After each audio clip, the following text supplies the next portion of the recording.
my sushi just got delivered, but I told myself that I would record a video before I ate it. So, the sushi is basically a reward for completing this video and sharing it with you guys. So yeah, basically, as you can see from the title of this video, it's about the problems that, $1 million clothing brands have.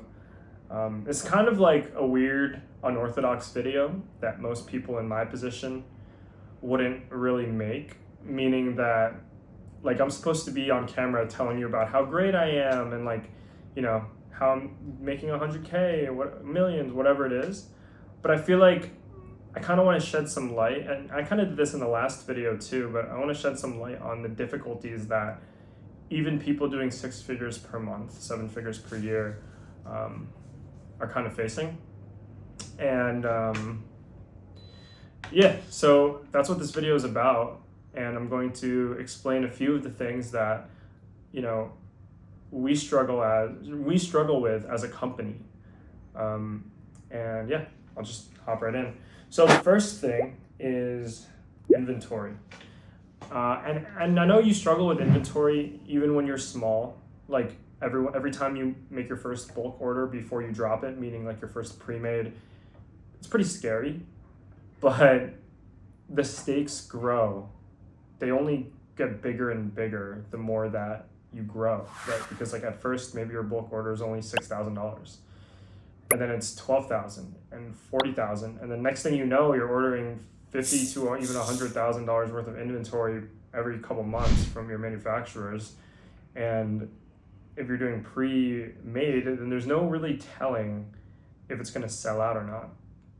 So inventory forecasting, demand forecasting is always going to be a problem. Even big companies like Zara and H&M and all these other companies, they all deal with the same thing. That's just a fact of product-based businesses. You're going to have inventory, and they're going to need their demand and the inventory amounts forecasted, and you're going to get them right. And then most of the time, I'd say you're going to get them wrong. It's better if you under order so that you aren't left with a huge sack of inventory and basically working capital that could have been working capital, but now it's just sitting as inventory. But under ordering also feels like shit, right? It's like, have you ever dropped something pre-made? And actually, I'm gonna keep the AC on. I didn't want the sound to ruin the video, but it's kind of hot where I am in Thailand. Anyway, as I was saying, under ordering kind of sucks because you release something and then you sell out, you do 20K, whatever your drop amount is, and then you have zero revenue for the next 2 months because you have to wait for 30 days bulk and 30 days by ship, 15 days if it's by plane. But it's like, dude, I deserve sales as a hot product, but it's just out of stock. So when that starts happening to you, you start thinking, maybe I should order more inventory. So the next drop you do, you order even more, but guess what? You over ordered and you only do 6K this drop, and now you have a ton of inventory.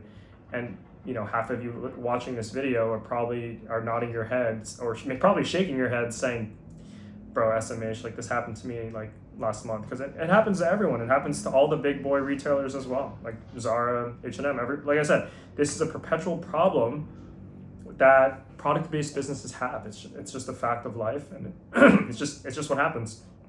But luckily, there is a way to counter that.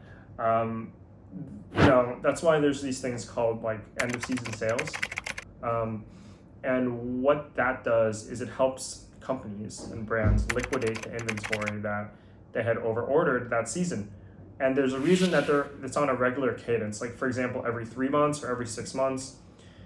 So let me back up and kind of explain to you how big companies think about their inventory and how end of season sales kind of weaves in to that strategy.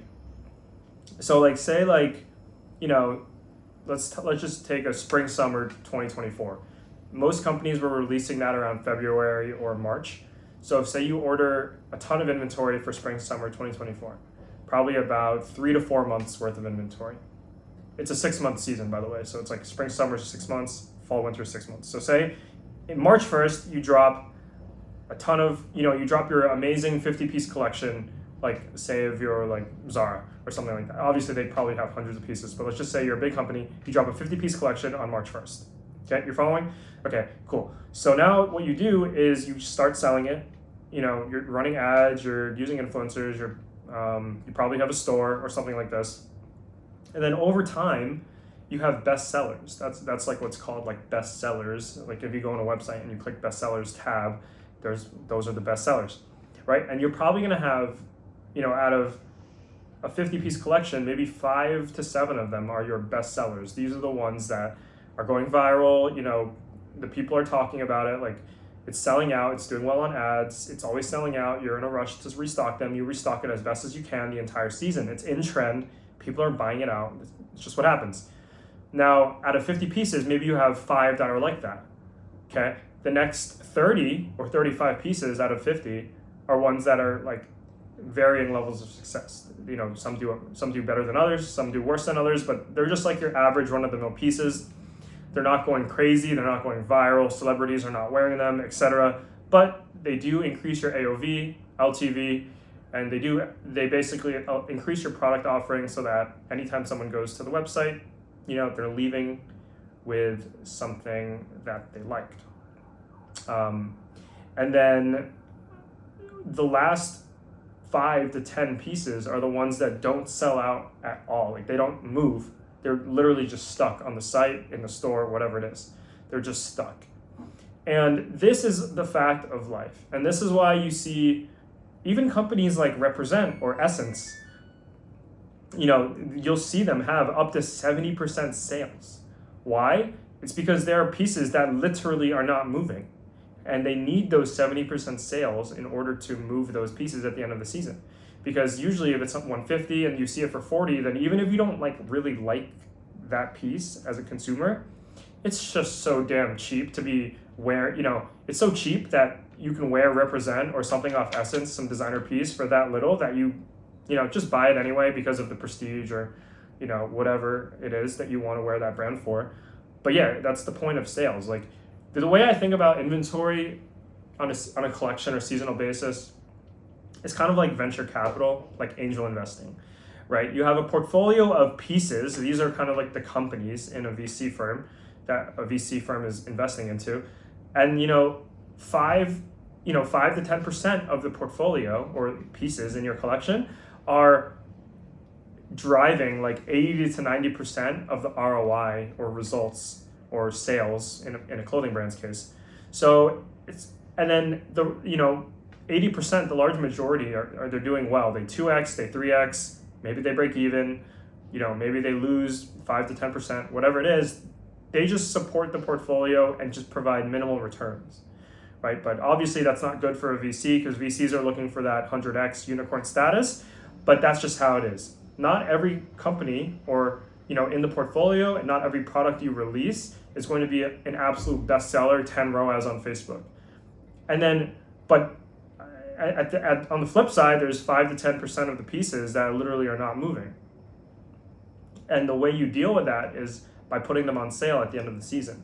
And the goal is that the winners in the middle of the collection, the middle 80%, are providing enough profit to offset the losses from the ones that are going on sale.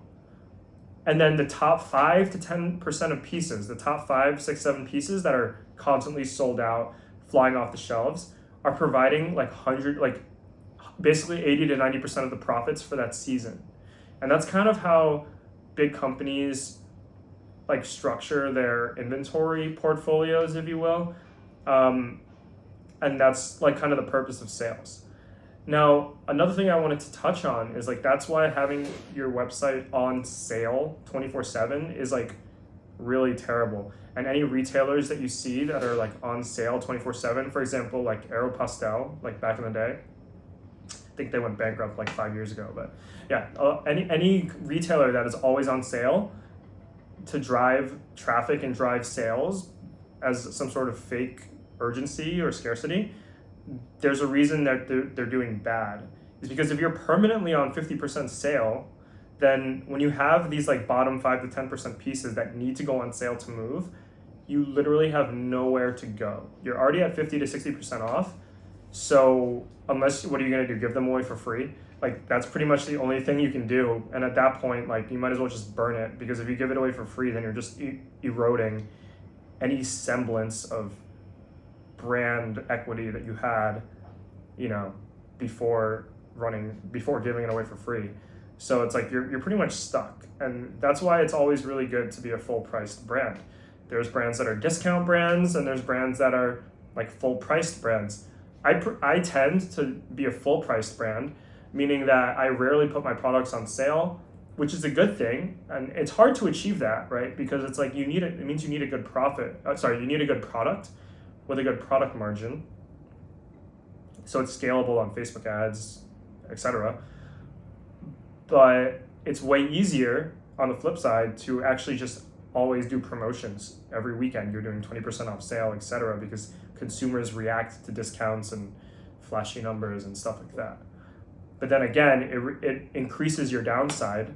So it obviously gives you consistent profits by always doing promotions, but it increases your downside and makes it more risky to operate a business, because if you do happen to overorder by a lot, you're going to be stuck, because if you're already 50% off all the time, you have nowhere to go besides giving it away for free or doing like 70 to 80%.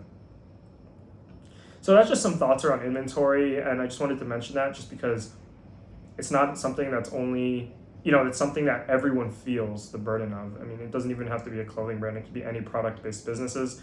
And that's why people, tend to gravitate towards SaaS or services.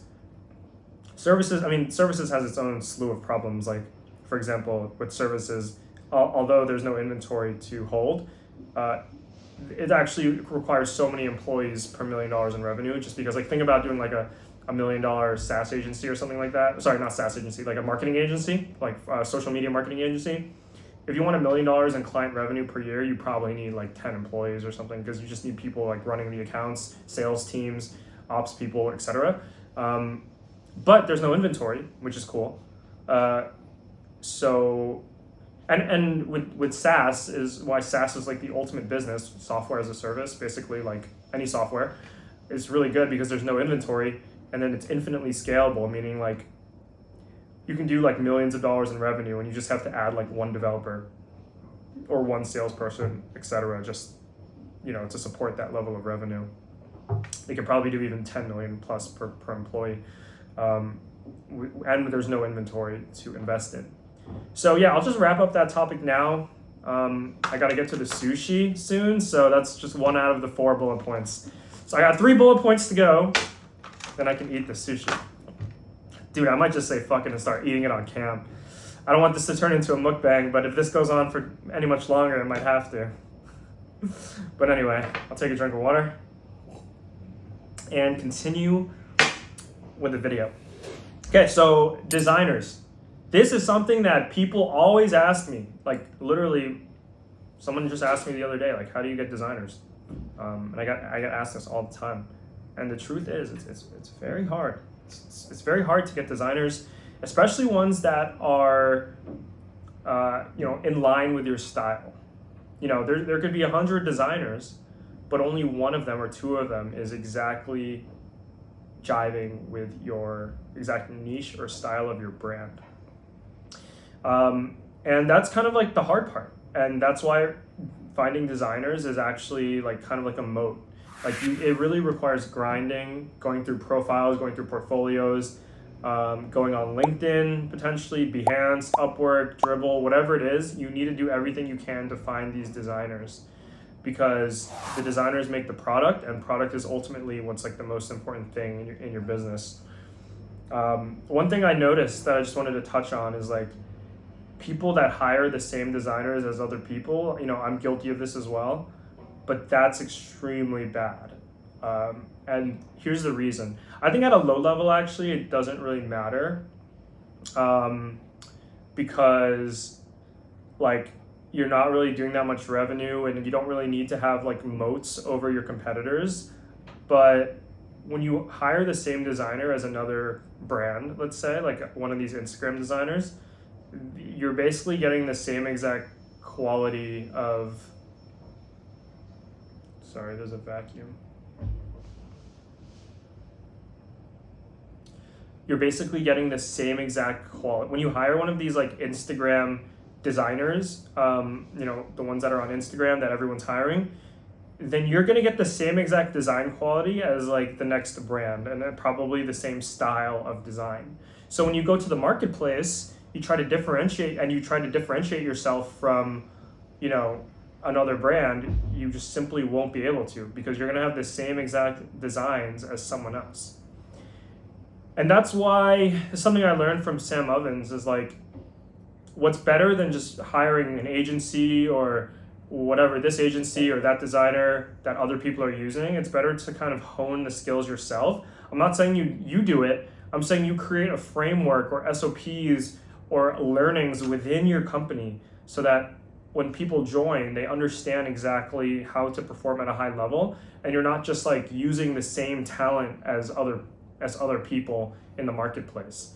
There's this guy named Pollo, like his Instagram is right here. He's an absolutely sick designer. We used to use him for Insomnia a few years ago, but since then he was poached by Represent, and he doesn't do commissions anymore. And it's a damn shame because he's super talented. But Represent did exactly what I was talking about, meaning like they're not, when you find someone good, you have to bring them in-house and develop them in-house. The issue with that for smaller brands is that you don't have the money to pay someone $4 to $5, $6K per month, like actual livable wage, to design for you in-house exclusively. But with someone like Represent, where they're profiting 8 figures a year, they're gonna pay him out. He probably makes 60 or 70K. I mean, I don't know exactly what the salary is, but it's probably pretty good if you're working at Represent. And the designs he's being able to do for Represent are some of the best designs in the world. And the best part about it is that other brands don't have that same talent because he's in-house with them. So that's something I've been trying to figure out lately is like, I feel like my products are not really as differentiated. Like they're not completely differentiated from other people's products just because, if we're using the same designers, then the same talent is being spread around, and you're not really having that sort of product moat over another company. So that's just something that I've been thinking about as we scale. I think that it's fine up to the 7-figure mark. You can pretty much do anything you want. But if you want to get to 8 figures, you pretty much really need a differentiated product. And usually it comes from the founder. Like brands that get to 8 figures are probably like, they got like a founder who's like some sort of like creative genius. The guys from like No Faith Studios and stuff like that, like they're obviously creative geniuses. I am creative, but I am not a creative genius. I kind of mix the creative and the business at the same time. But some people's like creativity is just so strong that it can just take them to 8 figures without even having an optimized website, without running too many ads. They just do boosted posts or whatever. But the product is just so strong that it carries them. But obviously that's not me. I could lead a photo shoot, but I can't design like crazy pieces that sells 20 million copies of. So that's a struggle for us, and we need to rely on like external people for our creativity and our design work, which, like I said, has its own set of problems. So that's just something that I've been trying to figure out, this year. Hopefully I can find people in-house that could develop us in a unique and creative way long term. Another thing is focus. So this isn't a huge problem for us because we are a very focused company, but it's kind of like just something that always is like nagging. It's like a perpetual like kind of nag kind of thing, meaning like, yeah, we're focused, but it's very easy just to not become focused. And I have slipped up in the past in terms of focus. What I mean by focus is, in order to get rich, and I got this from Alex Hormozy, like $1 million plus, to get to $1 million a year in revenue, you just need one product with one customer avatar and one channel. And channel means like Facebook, and customer avatar just means like the type of, like, envision someone that you want to sell to, that your brand sells to and targets. That's your customer avatar. To get to $1 million, you just need one good product, one avatar, and one channel. And that's literally what we did. We just have one Like 90% of our sales comes from like one specific type of product that we have in our store. And we have one avatar in mind, maybe two, but mostly one. Kind of, it's two similar avatars, it's two avatars that are different, but they have the same aesthetic. So it's really just like we're selling to like one aesthetic, kind of like grunge kind of thing, and just one platform, Facebook or Instagram, right? We're running Instagram ads and we post on Instagram. We don't try to mess with TikTok. We don't try to go viral through Reels. We focus on scalable ad creative through Instagram ads so we can get consistent growth and consistent revenue day after day, week after week, month after month. That's my strategy. However, we are now approaching 1 to 2 million a year, and what Hormozi said is that in order to get to 10 million a year, you need like 3 products, 1 avatar, 1 channel. But I think for us in clothing, especially in this niche, I think you need like 2 or 3 channels, like a bunch of products, and but still maybe like 1 avatar. I'd say you can still sell the 1 avatar, but you need to reach them through a few different channels. Meaning, like, I don't think I can get to 10 million a year using just Facebook ads, but I do think I can get to 10 million a year using Facebook ads, Google ads, and then maybe organic Reels. Just like, I don't need to go to Snapchat, I don't need to go to TikTok, I don't need to go to Pinterest, but I think that like you just need to add 2 or 3 channels that are kind of like tangential to what you're currently doing. For example, I'm already on Instagram, so I'm going to start doing Reels. Right now I post Reels, but not with the goal to go viral. I just kind of post it just to get a little bit of reach, warm up my own customers a little bit. But I do think that as we start to approach 2, 3 to 5 million, we need to start thinking about different channels. Maybe that's cope, and maybe I genuinely just need Facebook ads, and maybe I just need a better product and increase my profit margin per product. Honestly, that's probably true, but again, this is something that we're working on every day. That's why it's included in this video, because these are the problems that a $1 million clothing brand owner is facing as I grow my business to 5 million plus. Okay, and the last thing is that, oh my God, this looks so good. The last thing is staying on top of things, just like in general, right? It's like I'm one person, but there's a million things to do in a business that need to be tracked like every single day or every single week or every single month. For example, like your P&L, your profit and loss statement, your accounting statements, your balance sheet, knowing exactly how much working capital you have, how much cash you have, how much inventory is in progress, how much inventory is at the warehouse. Speaking of inventory, what's your rate of velocity of inventory being sold through? Like, you need to be tracking that. I use an app. It's called Fabricator. I'll leave a link in the bio if you want to use it. It's only $100 a month, but it's like, it's pretty cool. I use it to forecast my sales. My inventory reordering based on my sales so that I can reorder at the right time. Then you have your marketing channels. You have your ads, your emails, your SMS. Like, somebody has to be running the ads. Someone has to be doing email, SMS. And then somebody has to be designing clothing. Someone has to be making content.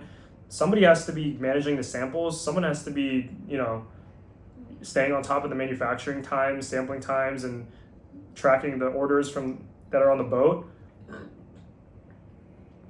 So it's like there's so many things, and in general, like I actually don't have that much of a problem with this right now, because now I have a nice, I have a steady team and stable SOPs and reporting that everyone on my team is doing. But I think in general, it's just something that is a struggle, especially as you start growing and you get a good product that sells well on ads. I think when you start to get to 75K-ish per month and up, it becomes very necessary to track all of these things. You need to know your P&L. You need to know your finances at the back, like the back of your hand. You're the CEO of the company. You need to know where every single dollar is going. You need to know how much you're spending on samples. You need to know how much you're spending on influencers. You need to know how much you're spending on ads. You need to know how much you're losing to returns, how much you're losing to chargebacks. You simply need to know these things as you grow, because the bigger you get, the more important it is to know your numbers at a very high level so that you can stay within the boundaries of what are the best practice, kind of like ideal percentages of different expenses. Like for example, your gross margin should be like 65-70%. Your marketing should be 33% of your revenue. Your OPEX, your operational expenses, should be 10 to 12% of your total revenue, leaving you with like 20% profit. So like these are the things that you need to track. And I recommend, if you haven't already, pick up accounting 101 textbook and learn your accounting statements, learn your balance sheets, learn how to forecast cash flow based on a 6 to 12 month, okay, that's a little bit too much, maybe a 3 to 6 month time window of like how much inventory you think you're going to sell through in the next 3 to 6 months, so that you have enough cash to keep growing and piling into inventory in the future, so that you can hit your accounts payable. Like you need to know if you have enough money to fund accounts payable, or if you need to take out debt or get investment or something like that to keep funding your growth. So these are the things that I think about as a $1 million brand owner. Yeah, I mean, I think that's it. It's a pretty fire video if you ask me. I think it hit a lot of points. Oh yeah, by the way, I'm wearing the same hoodie as last time. I don't want you to get mad. I don't want to see any comments saying, you're dirty, you wear the same hoodie. You guys ran up the last video, actually the last 2 videos, and I was wearing this same hoodie. I don't want to be superstitious, but maybe it's the hoodie that's helping me out with the algo and everything. So I'm just gonna keep wearing this hoodie until the video does bad. So don't be mad if I'm wearing this. I washed it in between. So yeah, I'm gonna get to my sushi. If you have any suggestions about new videos, I'll keep making videos because you guys seem to like them. Just drop it down in the comments. Make sure you subscribe, bro. Just subscribe. Like literally, I only gained like 500 subscribers from the last video, and there was like 10K views. So just subscribe, bro, and give 2 thumbs up. And I'll see you in the next video. Peace.